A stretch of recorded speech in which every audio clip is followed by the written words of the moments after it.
Hi, my name is Cree and this is You Better Effing Read, a brief visual book review. Today I'm reviewing, what you think I'm reviewing? I haven't been on here since July. I got a fancy ass camera. I got ambiance. I have a mic on. What book would demand this level of execution, of excellence, of detail?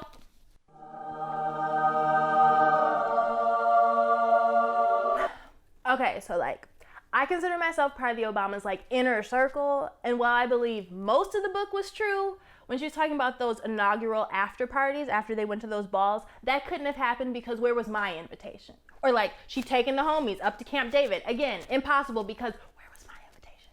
But seriously, I probably have an unreasonable connection to the Obamas only because Barack was the first person I ever voted for in my life. I was 18, I was a freshman at the University of Kentucky, and all of this blackness and excellence was moving into the White House, and then I also felt invincible because I'm 18 on my own, and I just thought we were all going to take over the world.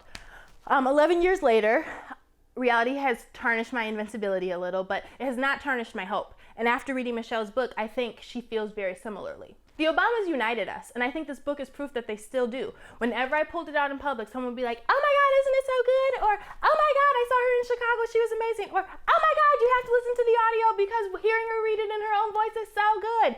And despite the vernacular I just used, it was people of all different races, all different genders, all different ages. At the end of the book, Michelle talked about how her husband's administration and her family's presence in the White House offered us a comfort of compassion. And I really, really felt that in my soul the 8 years that they were in the White House. But we're not going to talk about that anymore because the way things looking now. When Michelle was talking about growing up on Euclid Avenue in Chicago, I felt like I was living there with them.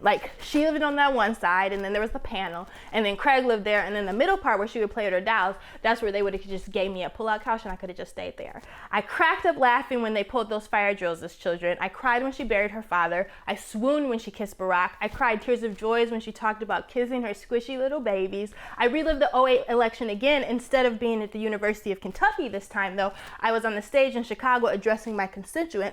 And I cried again, reliving the horrors in Newtown. Michelle's humanity in this book and the way it was revealed was just so satisfying.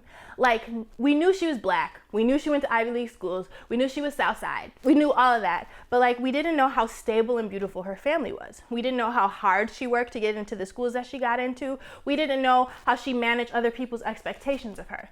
Speaking of which, I said I wasn't going to swear because we talking about the Forever FLOTUS and I'm trying to be classy, but she swore on the stage a few weeks ago, so I'm going to just say that bitch who told her that she was not Princeton material, bitch, you're not guidance counselor material. Okay, but no, I'm not going to be petty, you guys, because if there's one thing Michelle has taught us, it's that we don't need to be petty. She spent her whole life being focused on where she was going, and look where it got her. That's how we need to act. Anyway, read the book. If you want to check it out for a little bit and give it back, there's a link below for that. Or if you want to buy it, there's a link below for that as well. Either way, you better effing read. Whew. Did it.